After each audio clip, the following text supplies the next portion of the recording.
join me for that. Okay, tonight's topic is how to kick acid, how to bring heartburn back into balance. You know, one of the things about heartburn, you probably don't know this, but 60% of Americans experience at least one bout of heartburn per year. So that's a lot of people having some type of heartburn related issue. Excuse me. And more and more, every time I live on PubMed and searching journals, and as you know, I keep seeing more and more articles and studies on the risks and the side effects of PPIs, or protein pump inhibitors, which are medications for heartburn. So there are two types of heartburn medications. I want to deal with the medication thing right away. There's protein pump inhibitors and H2 blockers. And the research is showing that the protein pump inhibitors, like things like Prilosec and Prevacid and Nexium, those three, which are super common, either as a prescription or over the counter, have some serious side effects. And you might want to ask your doctor, if you're on one of those, to switch over to an H2 blocker, which would be something like Zantac, Tagamet, or Pepcid. So those are way better in the world of side effects. The studies on the PPIs show that there's significantly less microbes in the gut after taking the PPIs compared to the H2 blockers, which is important, obviously. That was a big study done with over 1,800 people. There's also significant risks for kidney issues related to PPIs versus H2 blockers, and more science is showing that there are other significant risks involved. And when you destroy, and just in general, right, when you destroy or take a blocker of the acid, and the acids are supposed to kill the bad bugs, right, and break down the hard to digest proteins, and create an environment of acidity that these stomach microbes really, really love, then, you know, we block all that, then, you know, bad things can happen, is my point. And I think that's the key to this understanding, is that, yes, if you need a medication, it's very important. And to get the excess acid out of your stomach, because the acid in your stomach can cause serious issues like ulcers. If it goes up, we'll talk about why that happens in a minute. It's called udvarta. If the stomach regurgitates or refluxes up into the esophagus, it can damage the cells in the esophagus, and that can be a serious condition as well. So it's not like you should just avoid your heartburn. You definitely want to see your doctor, make sure that that acid is not there, and get it mitigated. But once you have the problem solved symptomatically, choose an H2 blocker versus PPI. Once you have it blocked, then let's dig into the cause. If the problems are just beginning and they're not that bad and they're once in a while, let's dig into the cause right now, okay? But please make sure you're not living in harm's way. You know, one of the golden rules about taking care of ourselves and taking responsibility for our own health, you know, in life, is don't sweep stuff under the rug. And we tend to do that, right? This will go away, I don't really feel, it's not that bad. And then the body adapts and compensates for that problem, and then sometimes something else goes wrong. So we gotta just like take care of that, make sure you're getting proper care. Okay, so there's a thing in Ayurveda called udvarta. Udvarta means upward moving vata. It means that the energy, instead of going down, right, when you eat your food, it goes down into your stomach and down into your small intestine and down into your large intestine and down into the toilet, right? That's how it's the general direction of things going. Well, there's a thing in Ayurveda called udvarta, which is everything's going up. It's the wrong way. And that causes problems. In fact, it's well documented in Western medicine that that can cause problems. And there's an imbalance, they call it a hiatal hernia. Hiatal hernia is when the stomach pushes up against the diaphragm with such force and such pressure for such a long period of time, it actually herniates, pops through the diaphragm and it herniates through it. So if you think about that for a second, for how long and how much pressure would there have needed to be for the stomach to push up against this big muscle, your diaphragm, covers your whole rib cage, and push on it so hard that the stomach actually herniates through this very strong muscle, the diaphragm, and what's called the lower esophageal sphincter, that's supposed to keep, that the esophagus goes through, and supposed to keep the stomach out of there. But somehow the stomach pops through the lower esophageal sphincter. And the question is, did that just happen like one day? The diaphragm just ripped and the stomach popped through? Stomach's supposed to hang like gravity and off the diaphragm and go down. Everything's supposed to go down. So what's causing this upward moving pressure to put pressure on it that it would pop through the diaphragm and bring acid up into the esophagus, causing the reflux kind of situation? The years before it actually herniates through, is my point, is the stomach gets pressed up against the diaphragm and it could begin to adhere against the diaphragm. Moms who have babies, right? You have a big baby in there. You ever wonder where everything gets pushed? You know, like everything gets pushed up, down, and out. And the stomach gets pushed way up against the diaphragm. So, you know, I wanted to write a book a long time ago called, you know, After My Second Baby, All Hell Broke Loose in My Body, something like that. Because I can't tell you how many moms I've seen who said, after my first baby or after my second baby, I've never been the same. And usually it revolves around some type of digestive disorder. They start gaining weight, they start getting indigestion, something goes wrong. And babies tend to put a lot of pressure up and the stomach gets pushed up against the diaphragm. There's other things that can do that too, but when it happens and the stomach gets adhered to the diaphragm, now the stomach is sort of stuck to the diaphragmatic wall and it's supposed to contract and push the acid out into the small intestine and do all those wonderful things. But if it's stuck to the diaphragmatic wall, it's like if your body was stuck to the wall, you can only use one side of your body. How efficient would you be? If your stomach can only use part of its whole structure, how efficient can it be? Really not so efficient. And this begins the process of indigestion. And in years before you get some diagnosis like a hiatal hernia, you oftentimes get stomach adhesions pushed up against the diaphragm. And even that's on the left side. On the right side, your liver, if you ever look at a picture, let's just search like digestive organs on the web and, you know, look at Google images and you'll see the stomach and the diaphragm are right up against that, stomach and liver are right up against that diaphragm. And they're right there. So a little bit of pressure and you could cause all kinds of adhesions. So I suggest using what I call the tummy tenderness test. I just made that up. And the test that you do is you take your thumb and you push underneath your rib cage right along where the diaphragm is on both sides. And you push in there pretty hard and you see if it's supple and juicy like a baby's belly, or is it hard and tender or painful even. And if you feel any hardness or tenderness or painfulness in that area, you have what's called upward moving vata. You have upward moving pressure of the stomach up against the diaphragm, and the beginning and maybe even advanced levels of indigestion that you may be dancing around by just not eating certain hard to digest foods, avoiding wheat and dairy, avoiding greasy fried foods, and just avoiding certain foods and thinking everything's okay and saying those foods are bad and those foods are bad. Sort of this is a part of the premise of my book, Eat Wheat, which is all about, you know, that maybe wheat wasn't this poison that we thought it was. We've been eating it for 4 million years, actually. So maybe it's not this poison. Maybe our digestion broke down and we don't digest a lot of hard to digest foods as well. I get the whole hybridized process thing, and that's a whole other topic, but a bigger topic is the inability to digest well. And when the stomach lining is lined with mucous membranes, and the whole intestinal tract is lined with mucous membranes, and it's very much like the 3 little bears. It can't be too dry, can't be too wet, can't be too hot, can't be too cold, got to be just right. And if it's just right, then good microbes proliferate and digestion is well on track.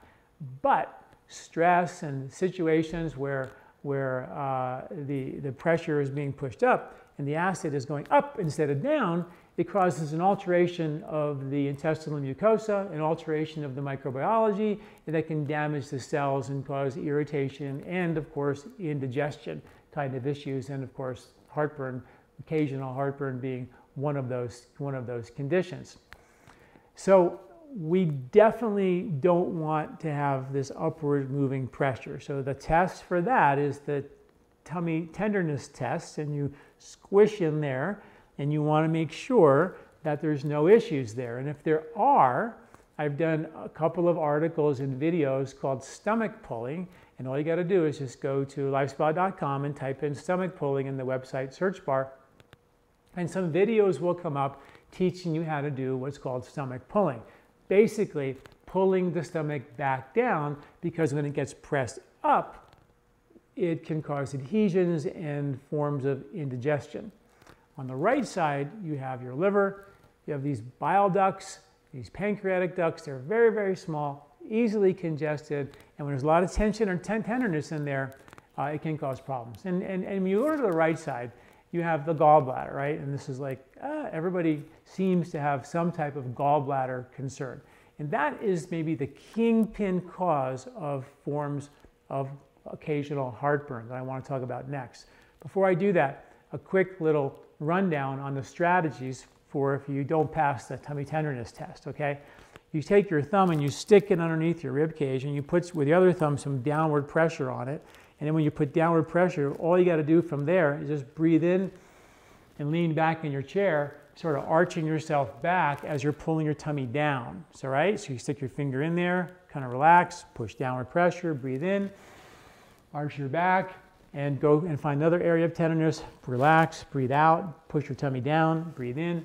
As you arch yourself back, pull down. So as you're arching yourself back and breathing in, you're pulling your tummy down. Really simple. Watch the video. Pretty phenomenal, simple therapy. You can do it right at your desk or on the couch or anywhere you like. I also am a big fan of using a massager, like a back massager. You know, the ones that have the handles, and you just stick it right on your rib cage, on the lower part of the rib cage, and up underneath the rib cage where your tummy meets your diaphragm, and vibrate the heck out of that whole area. And your tummy turns red and it starts to itch and feels really itchy because all those lymphs are beginning to move, and really increase the circulation right around that area. It's powerful. I also like, you know, putting like a styrofoam roller, those big long styrofoam rollers, put it right on your back, across, like on your back here, right across back here, and just lie there with your arms over and arch your back and lie there for 2 minutes as you do deep breathing. Bottom line is, we got to open this up, you know, because most of us just sit hunched over, right hunch over, drive hunched over. The whole rib cage and the spine is just being scrunched forward, pushing the diaphragm and the liver and the stomach and the diaphragm and rib cage together. And it needs to get opened up. And that's why one of my favorite exercises for that is the sun salutation, or Surya Namaskar. If you ever looked at that, and I've written some really cool articles about how the sun salutation works, but it works in the exact same way. When you start the process, you breathe in, well, arms up and back. As you're breathing in through your nose, the diaphragm is going down, right? But your rib cage is going up and back. So the diaphragm is pulling everything down, and you're going back and you're breaking any adhesions up in this area. Then the next posture is to flex forward, squishing the diaphragm and the stomach and liver and everything together, so all the blood is now rushing into this now sort of relaxed tissue. And then you go right again with an inhalation and stretch it out again into a lunging posture. And then you squish it together again with a flexion posture, and then open it up again. The whole thing is completely fulcrumed right here where the rib cage meets the diaphragm, meets the stomach, and meets the liver. It's like a hole-in-one. It's the most important area of our body right here, and it's so critical where the rib cage meets the abdominal cavity, and it's a very important place, and very few people understand it or talk about it. And this is what Ayurvedic talks about as upward moving vata, and it has to be remedied. Okay, so that's a really cool thing to know about, is the stomach pulling, the vibrator massager. Usually 2 minutes of each of those for twice a day is a great way to get started. And then arching over like a styrofoam roller, and then the Surya Namaskar or the sun salutation. 3 amazing ways to create structural elasticity in those tissues so we can reverse the cause of this process. Now, the next thing that I think is important is why this happens in the first place. So I'm going to give you a little mini rundown of how this happens in sort of for a lot of us. We know that we process our stress through the intestinal tract, right? And the intestinal tract, like the stomach lining, can't be too dry, constipated, can't be too wet, loose, has to be just right for the microbes to proliferate. If you're under a lot of stress, all that stress gets pounds through your intestinal mucosa.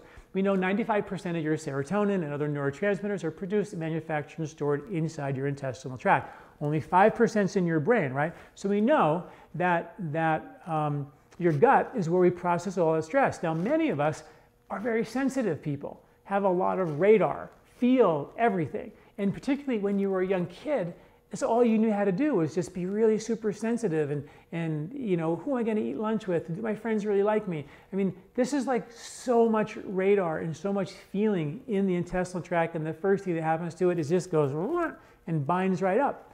And it can cause tummy aches, it can cause constipation, it can cause levels of indigestion. And when that happens, if you start seeing, you know, a history of constipation or tummy aches and things like that, then some of those impurities can congest the lymphatics on the outside of your intestinal tract. And for kids, that's like sinus problems and earaches and colds and sore throats and asthma. It's all lymphy stuff, right? But as we get a little older, those toxins get moved back to your liver. And that's what I want to talk about today, because you get not too many little kids have heartburn. Do you ever wonder why? Because the first thing that happens in your intestinal tract is it doesn't go to your liver and screw up your bile in your liver and your gallbladder. It goes into your lymph and makes you congested and boggy and mucousy. And kids make all this lymphy mucus for a living because this is the lymph system that gets congested first. And when that becomes a road jam, a roadblock for impurities to get through the intestinal skin into the lymphatics on the outside of your intestinal wall, where 80% of your immune system is, those toxins default back to your liver. And the liver goes, whoa, wait a minute. I just dumped all those toxins into the intestinal tract to be processed through the lymph and lymph nodes, and white blood cells and all that good stuff. But now it's all back to the liver because lymph got congested. So then everything goes to your liver, and the bile in the liver becomes thicker and more viscous. And the bile, therefore, bile regulates how well you poop. It regulates your stool consistency. So if you're constipated, there's a good chance that there's either very much dryness or dehydration in the intestinal tract, overly stress in the intestinal tract, or no bile. You with me? Okay. So those are the things you want to look at. And if there's no bile, then you're also not going to be able to handle breaking down fats, good ones and bad ones, and toxins. There's 400 billion pounds of toxins, all fat soluble, by the way, I shouldn't say all fat soluble, but most toxins are fat soluble. So there are 400 billion pounds dumped in the American environment every year. So our liver and the bile flow has a lot of work to emulsify those bad fats and process them. But if the toxins are being dumped from your intestinal tract back to the liver goes, oh my God, I'm way too busy, I can't handle this. And it starts dumping those toxins back into the blood, where it goes into your fat and into your brain, and it starts to become stored, right? But along the way, the liver gets congested and the bile becomes thick. And when the bile becomes thick, it doesn't emulsify the good fats for energy, doesn't emulsify the bad fats for detoxification, and it doesn't buffer the acids that are coming from your stomach. If your stomach eats a ham sandwich or something, right? There's gluten there, or cheese, let's say there's cheese on it, there's casein there. Two very hard to digest proteins require a ridiculous amount of stomach acid. Now, if that acid is being produced in your stomach, the stomach says, okay, I got a ham sandwich with cheese on here, and I need this much bile to emulsify all this acid. And the bile isn't being made because your liver's congested and you haven't been pooping good and these kinds of things. So the stomach says, you know what I'll do? I don't know what's going on down there, but I'm going to wait. I'll hold on to everything in my tummy for a while, and I'll wait for the bile to kick in, right? So the stomach waits and it waits and it waits, and the longer it waits with every meal, because the bile is really sluggish, it's not really kicking in, all the acid stays in your stomach too long. It lingers in your stomach too long. It's a form of what's called gastroparesis, the beginning of upward moving vata udvarta. It's exactly what happens when we say gastroparesis. You're talking about upward moving vata, Ayurveda calls it. And this has been described as pushing everything up, and that causes reflux and these kinds of concerns, and that's why the stomach pulling is so critically important. But also, you got to ask the question, why is the food and the fat and the acid not leaving the stomach in an appropriate fashion, in a timely manner? And that's because oftentimes there's lack of good bile flow. And if there's lack of good bile flow, the acid will stay for a long period of time and cause, reflux type acidic kinds of conditions, right? So, and then the stomach says, boy, I'm going to hold on to it. Soon it starts getting heartburn and reflux. It gets too acidic up there. Then the stomach says, you know what I'm going to do?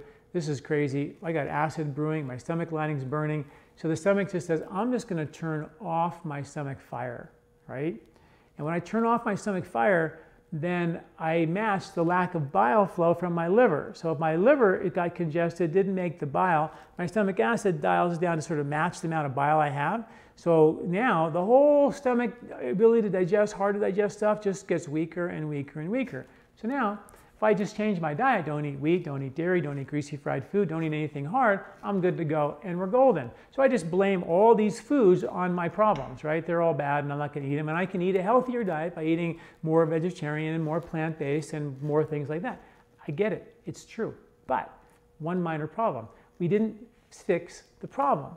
All we did was take the hard to digest foods out of the diet. And some of those hard to digest foods are really important. Like in the wintertime, the digestive strength, certain enzymes like amylase are more produced in a greater abundance in the winter to digest these harder to digest foods.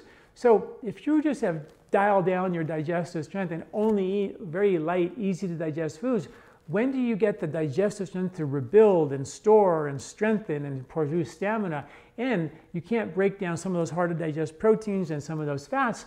You begin to become weaker, and this is the and as the digestive system continues to be placated, we find that I have to keep changing my diet to be a little lighter and a little lighter and a little lighter. So I go from not eating wheat and dairy to not eating red meat to not eating chicken to being a vegetarian to being a vegan to being a raw foodist, and I have no problems with any of those diets, and I can make the case that they're all wonderful. My question is, why did you become a vegetarian? Why did you become a raw foodist? Was it only because of your pure desire to eat lighter and not eat meat and things like that? I get it. But if you did it because you didn't digest the foods your mom and dad served you, you didn't digest certain foods very well, then, and most of those foods I know are junk foods and they're terrible. I'm not saying eat those, but that's a sign that digestive strength weakened. And when it weakens, your ability to break down the 400 billion pounds of toxic chemicals in the environment, the mercury on the coal mine plumes that cover every organic vegetable that you can't wash off, you can't digest that. So where does that mercury go? If you can't eat wheat, dairy, and greasy fried food well, and not that you should, but if you can't, that's a sign that we haven't fixed the problem, and you're now vulnerable and exposed to toxicity that's brewing in your fat, in your brain, and other places, which is not good. We can do better, right? And one of the symptoms of that is heartburn. The acid's been sort of distorted, and you either have too much because the stomach's holding on to it, sort of an upward moving vata, gastroparesis kind of a way. Too much acid can cause heartburn, or the stomach said, you know what, she hadn't made any bile in years, I don't know what's going on down there, we're turning off the stomach fire. So the ability to digest wheat and dairy and hard to digest greasy food, you don't have it. So the stomach dials down the digestive fire. Now you have too little acid. So now, with too little acid, yikes. Anything that you eat is going to go right on through into your intestinal tract. Microbes, I mean, we don't even like get it. Like these microbes are everywhere, and what goes in your mouth, there's just like, you know, all kinds of microbes. And that stomach acid is your first line of defense against some bad, yucky stuff.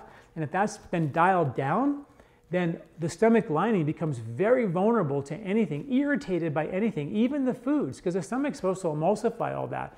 So you get another level irritation. Microbes like H. pylori proliferate in a low acid environment that's created by the stomach dialing down that strength. So we have all these alterations of the microbiology in the stomach that can produce more acid and heartburn related issues. So we have two types of heartburn, let's say.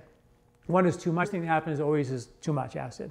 So one of the things we do for that is we want to cool it down and strengthen it. There's a couple of herbs that I love for cooling down the stomach acid. One is an herb called amalaki. It cools the stomach, etc. Lymphatic drainage. When you put all that together, it was really good for the brain and really great for the micro lymphatic circulation of the brain. You take the brahmi before you go to bed at night, which is when the lymphatic system drains your brain, 3 pounds of toxic plaque every year. You take that before you go to bed and you get support of the lymphatic drainage of your brain, and that's why that's been used for so many years for sleep and for detoxification and to support optimal mental cognitive health. So really neat herb, but in this case, super good for heartburn. Amalaki, Brahmi. We have a formula called Cool Digest, which has amalaki in it, as well as a formula in Ayurveda called Avipadakar, which has clove and other agents in it that is just phenomenal for, and really amazing that it can actually strengthen the digestion, but cool it down and protect it from irritation, inflammation as well. So that's a really cool thing.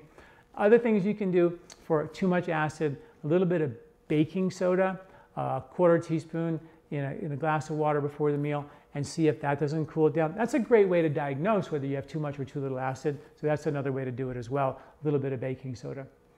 When the stomach gets dialed down and it's too low and you're having acid, then we have to protect it, okay? So, and one of the herbs that I use to kind of reboot the digestive strength is an herb called Gentle Digest. And Gentle Digest has ginger and cumin and coriander and fennel and cardamom. And each of those individually have incredible digestive boosting benefit. But when you put them all together, and I've written articles about this, citing the science that shows that when you put them all together, it doesn't just like help digest your food for you.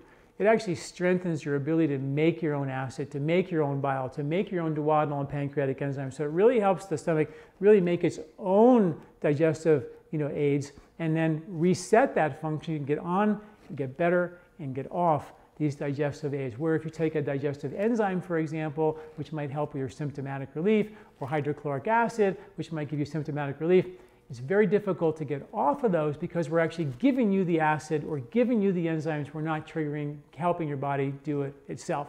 So huge difference between those two mindsets. One is a Ayurvedic, get the body to do the job itself, and one is sort of naturopathic, do the job for the body in a natural way, but still doing the job for the body. It's fine, but first, why don't we try to get you to do it, right? It just makes more sense to me to get that done, and usually that's not that big of a deal. The stomach can get so irritated, the lining and the intestinal skin. So for example, let's say your stomach acid has been low for a long time and all kinds of foods and undigested things are going through, irritating your intestinal tract, ripping it to shreds, inflaming, irritating your intestinal lining, and that just becomes problematic. So what I like to do in that case is start from scratch. And this is good for both high or for low acid. We have a formula called the Slippery Elm Tea Prebiotic Formula, and many of you have heard about it.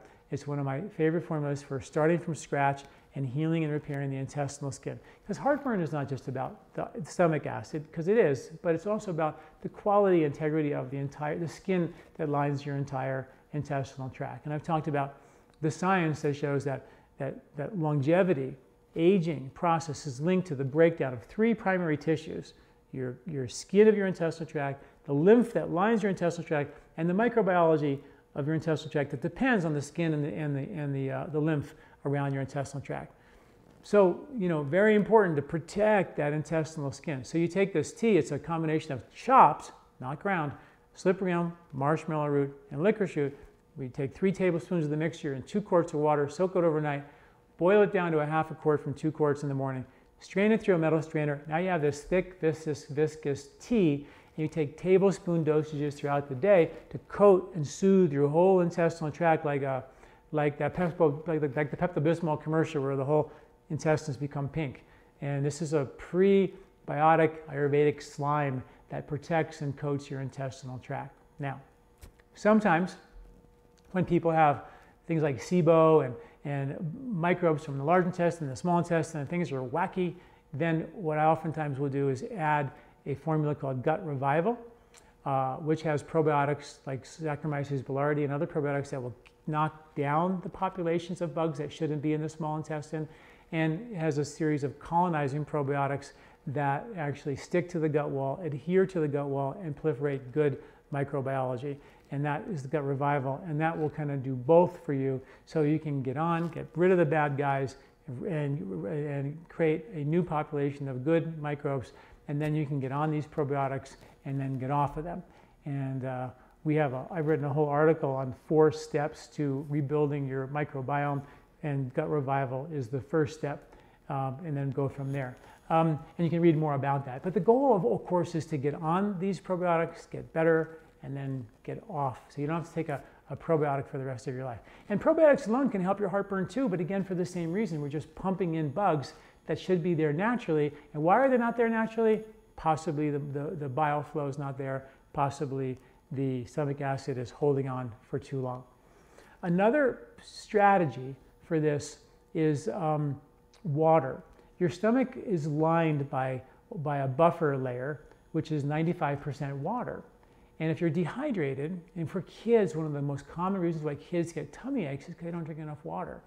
So a study showed that if you take a big glass of water a half hour before the meal, it curbs your appetite, helps you lose weight, and helps strengthen the digestive process. So the stomach prehydrates the water prehydrates your stomach lining.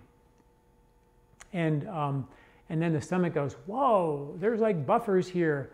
I can make a lot of acid, and I can make a lot of acid, and I can get all the digestion that I need to get done with. So if you prehydrate the stomach has like, whoa, buffers. It could actually start to make the acid. The more acid that you make with a buffered lining of your stomach, the bile goes, hey, they're making acid up there. I better start making some bile. And it triggers that process. Okay, so now we have these bile ducts, and bile can get thicker and more viscous. And this really comes from, when you really think about what caused this crazy, 60% of the American people have some form of heartburn. It's too many people. And we can track it back down to a diet of processed foods. We are the generation or generations of this experiment of making foods and mass producing foods and putting it on the shelf that will last for a very long time. Loaves of bread don't go bad. Things in the refrigerator don't go bad. These things don't go bad because they have preservatives in there, cooked oils in there that the bugs won't eat. And since inside your intestinal tract you're 90% microbe, and you put a loaf of bread on the counter and it doesn't go bad for, a week or 2 or 3 or 4, and if you take a regular loaf of bread that's made in the traditional way that takes 3 days to make and bake, that bread is hard in a day, and you can knock somebody out with it in 2 days. That's bread. That's what bread is. That's fresh bread. And that's a hugely different species than what we have in the grocery stores. And those are processed foods. So the processed foods, if you look at the label of your potato chips or your breads or your crackers or any kind of baked good, you're going to see cooked oils in them. And those are toxic and rancid. It's like not cleaning your stove for 10, 20, 30 years of these undigestible oils. And they congest your liver, they congest your bile, they congest your bile ducts and make everything very thick and viscous. And as a result, we start not eating some of those heavy, greasy fried foods because we don't feel good when we do eat them. And as a result of that, we start going on a lower fat diet. And the lower fat diets don't exercise the gallbladder, so it's sort of placating the symptoms but making the cause worse. And there's a big trend now to eat more fats, and lots more fats and fish oils and salmon, and some people say 70% of our diet should be fat. If you really listen to the paleo experts, the anthropologists who really have studied the paleo diet, you'll find that they didn't eat large amounts of fat. They did, and they killed an animal, ate everything, and they had a big dose of fat that day. But then it was sort of back to tubers and greens and grains and grasses and whatever they could find. It wasn't like they ate meat 3 times a day. It just didn't happen. And if you really read the experts who really studied the paleo people, there's nothing very paleo about the paleo diet that we have. But we did definitely have meat. It was definitely something that we did and perhaps helped us evolve and maybe even tripled our brain size, some people think. So it's nothing against meat, it's just the amount and the lack of other foods. So it's not just meat and vegetables. So the point is that the diet should be very diverse. It should be seasonal. It should change with the seasons. The diet should be, the microbes in the soil change from one season to the next We should allow those microbes to change in the soils, eat those foods from those soils to change our microbiome. So we get more fatty foods in the winter to really stimulate gallbladder flow and bile flow to keep that really working very, very alive. We get leafy greens in the spring to cleanse and detoxify, the berries to get the lymph to move in the spring, and fruits and vegetables in the summer. Nature had a plan that was very effortless and very, very effective for keeping us healthy. But when you eat all these processed foods, it congests our liver, congests the bile ducts, congests the pancreatic ducts, so your digestive enzymes can't flow, your bile can't flow. So you take digestive enzymes, you feel better, and you go, oh, I must be lacking digestive enzymes. The doctor says that you don't make them anymore because you're 50 or 60, so therefore you need to take enzymes for the rest of your life. I don't buy that. I absolutely don't buy that. I've never seen anybody in my practice after 30 years who was desperately in need of permanent digestive enzymes, ever. And I treat digestion all day long. So I don't think that's a reality. I think that's just not digging deep enough into the cause of the problem and really fixing the cause. And the same thing with bile. We can increase bile flow, but if you go to a diet that's just all this fat, on top of a liver and a gallbladder that's sort of congested, that can be problematic too. So it's sort of a graceful transition to go into fats by first getting rid of the processed foods, the poor carbohydrates, and then beginning to add some of the fats to the diet gently and slowly. And I've written about some of the strategies of how to actually do that, which is very, very important as well. Okay, so that is a good rundown of that. The other thing that I would say that's important, let me talk about some of the ways to make sure your bile is moving, some of the good ways to do that. One of those is with foods. Beets, as you all know, one of my favorite foods for increasing bile flow. It vasodilates the bile ducts. It has really good, healthy nitrates that open and expand circulation, so it's really good for lymph as well. Super cool food. Artichokes are really good. Celery is really good. Beets are really good. All the greens are really good. Radishes are really good for your lymphatic flow. And anything that makes your skin turn red like a dye, like berries or cherries or pomegranates or cranberries, any of those foods that have these paranthocyanins, natural antioxidants, they all move through lymphatic flow, move through the lymphatic system, but they're all really good natural bile movers as well. A little bit of bringing a little bit more good quality fats into your diet, like ghee, organic grass-fed ghee, has 500 times the CLA, the conjugated linoleic acid in it, versus regular grain-fed ghee, which is, and the CLA is just specifically effective for helping the body stay in fat metabolism. And that's what we want. We want stable fat-burning fuel. And the ghee does that. And fat burning means more bile is going to be involved to help break those fats down and burn those fats.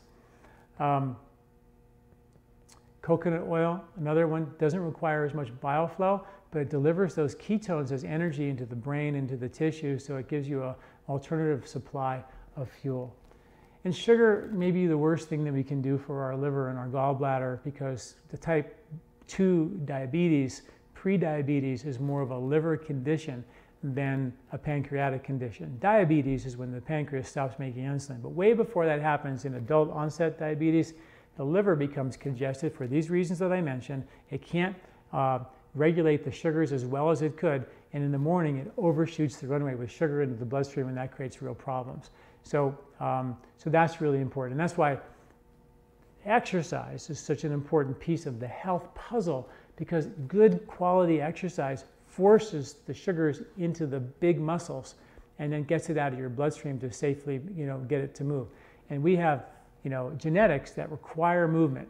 And if we are sedentary and sitting in front of a desk all day long, we got to find time to get out there and exercise.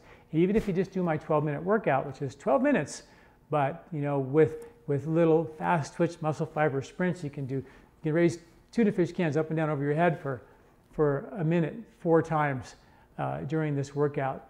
And search that up and watch that video. It's a great video about how to get really good exercise in just 12 minutes a day.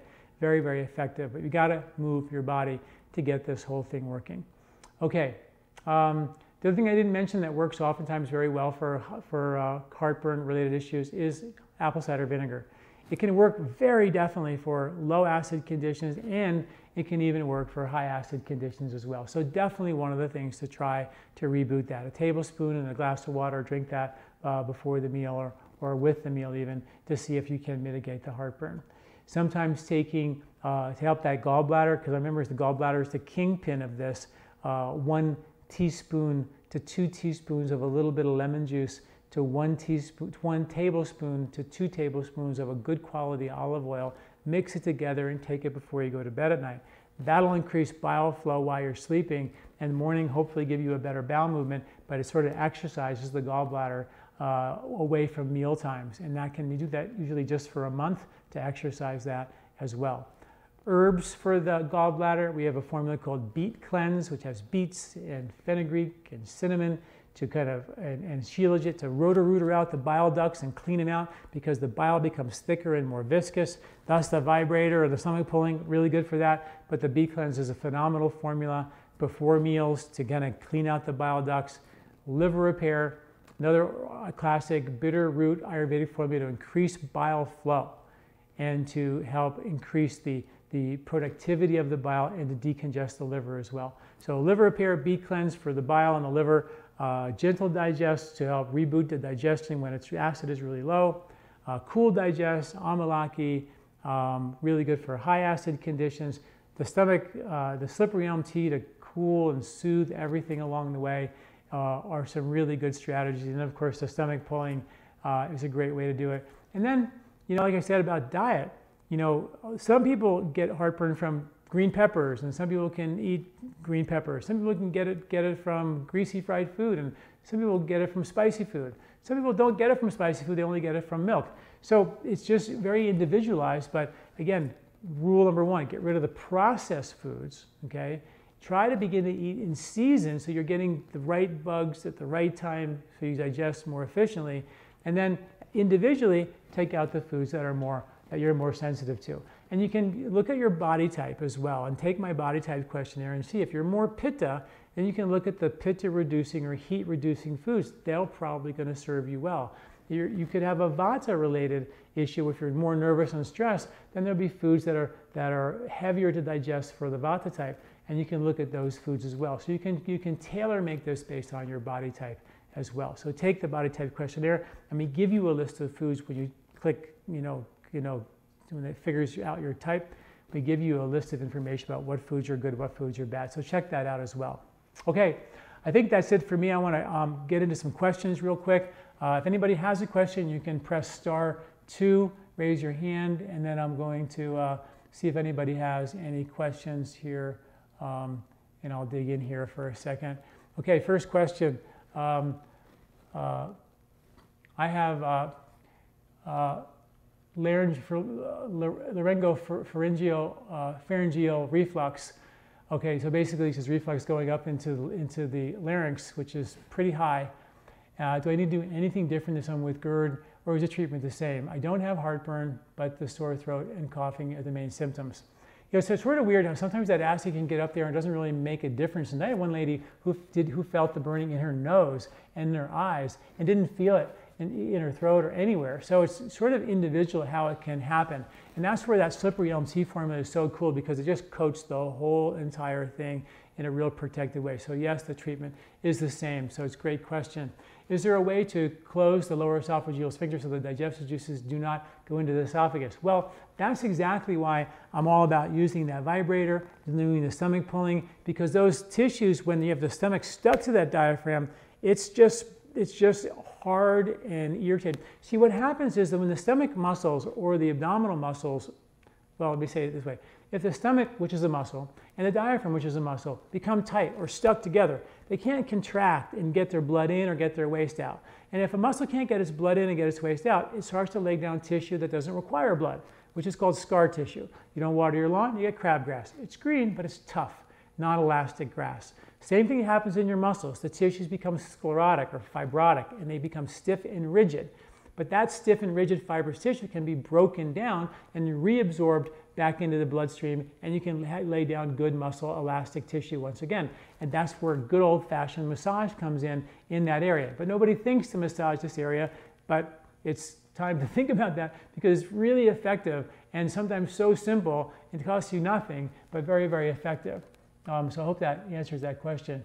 Do you have any suggestions or remedies for bile reflux rather than acid reflux? Yeah, I had some bile backwash into my stomach after gallbladder surgery. It's gotten much worse and caused extreme pain, night sweats, dizziness, rawness in my throat. So same thing, right? If the stomach has a sphincter in it as well called the pyloric sphincter, and if that isn't really working well, bile can regurgitate back into the stomach and cause an alkaline burn on the stomach lining, and even go into the esophagus and cause another level of alkaline burn. And that bile can even work its way back through the pancreas and back into the pancreas, through the pancreatic duct, into the pancreas and cause issues like pancreatitis and things like that. And even some researchers believe that might even be one of the causes of diabetes, is when the actual stomach or that pancreas stops making insulin because it was burned by bile, the delicate beta cells in the pancreas. So really a good question.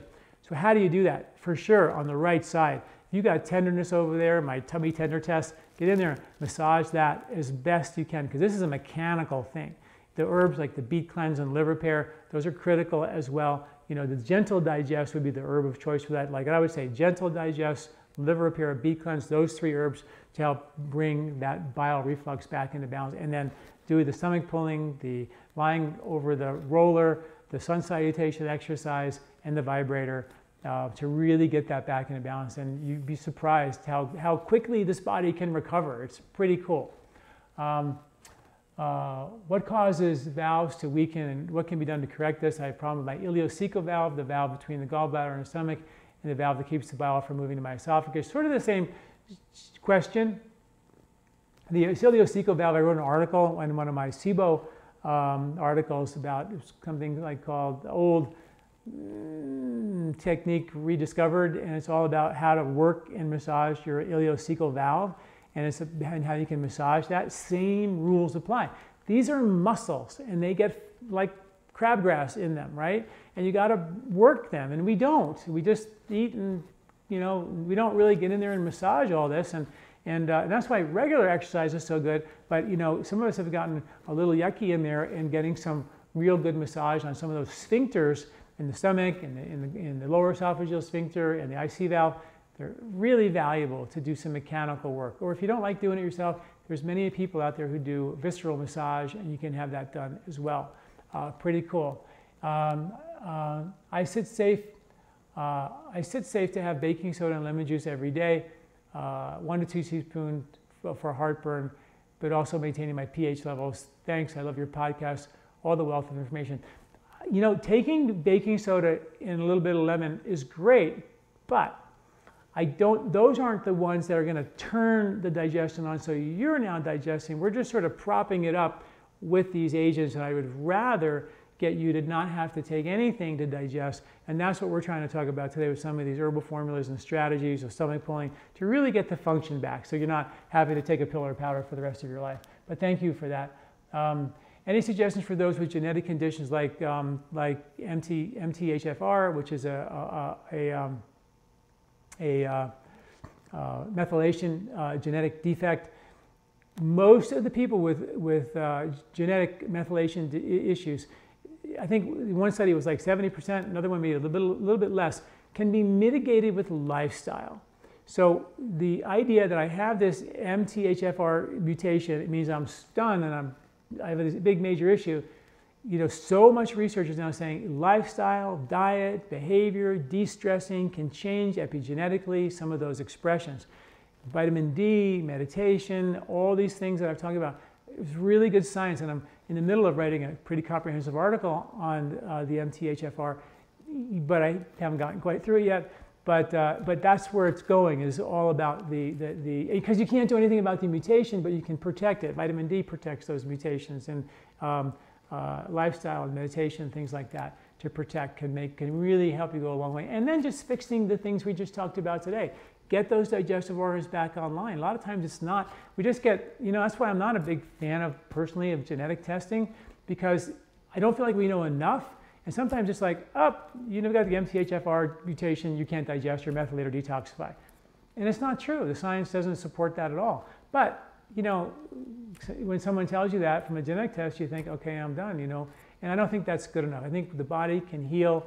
The body's intelligent. It's evolved to have some of these genetic, you know, predispositions for a reason. And it's not always bad. It's just that we don't know enough to understand it completely. And I think that's why I think it's premature to make a complete, you know, hardcore diagnosis or decision or conclusion about that. But great question. So any questions on the phone? Anybody press *2 if anybody has any questions.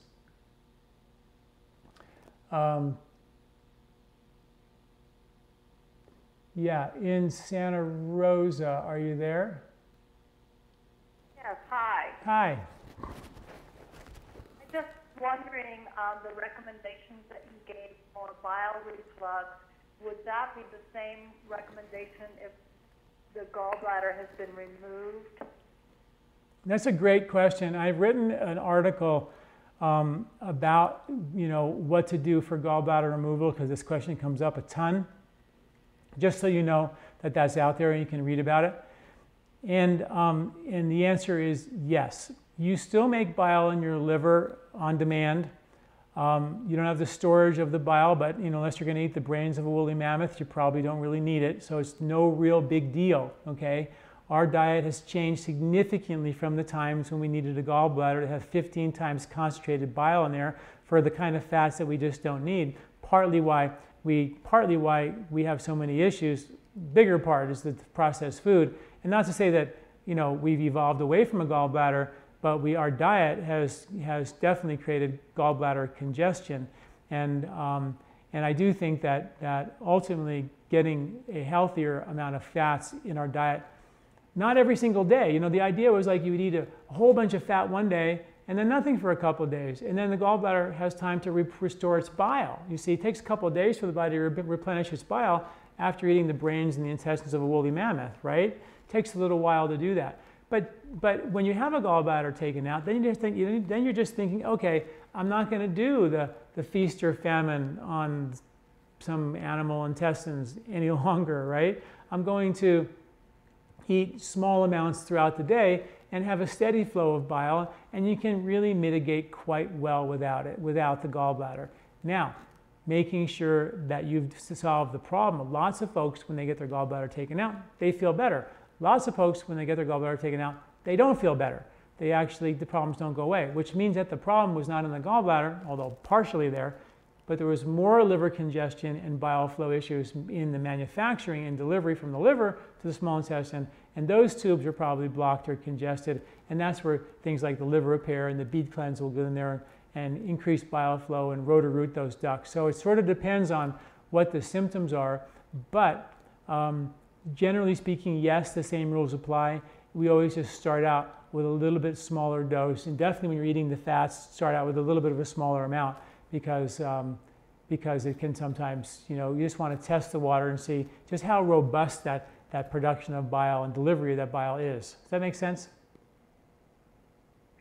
Yeah, and would those things help with, like, the bile reflux in the middle of the night? Yeah, well, you know, interesting thing is that the gallbladder becomes active at nighttime. The liver becomes active at nighttime. So it's very common for gallbladder issues to happen at nighttime. And if you have reflux at night, that's definitely a gallbladder issue. If you have reflux 2 hours after a meal, you're really probably looking at a gallbladder bile flow related issue. So that means get in there and let's work that bile with all the bile flow foods, with the bile flow herbs, with the massage in that area. You know, and the herbs we talked about to get that moving, the oils we talked about as well. Our cleanses, like the ghee cleanse or the short home cleanse with the ghee or the color cleanse, I mean, they're, you know, completely targeted at increasing bile flow. When you take ghee a little bit more every day, increasing bile flow contractions, you know, the whole thing is designed for better bile flow and therefore better fat metabolism and better fatty toxin detoxification. So those are also good strategies as well. Great, thank you. Oh, you're very welcome. Thank you. So I'm going to just check the questions again if anybody else has any more questions. Let's see here. Oops. All right. So I think we're done. We've wrapped it up. I hope you guys have enjoyed the seminar. If you have any other questions about this, looks like I answered everybody's questions for the most part. If you have any questions, you can always email me at john@lifespa.com. And please don't forget to stay tuned. Next month we have our next podcast, which is all about smiling, the prescription of smiling, when I interview Dr. Rich Castleman, who's just a great, Castellano, who's just a great medical doctor who's done some amazing research on the benefits of smiling. So stay tuned for that and have a good month and a great summer. We'll talk soon.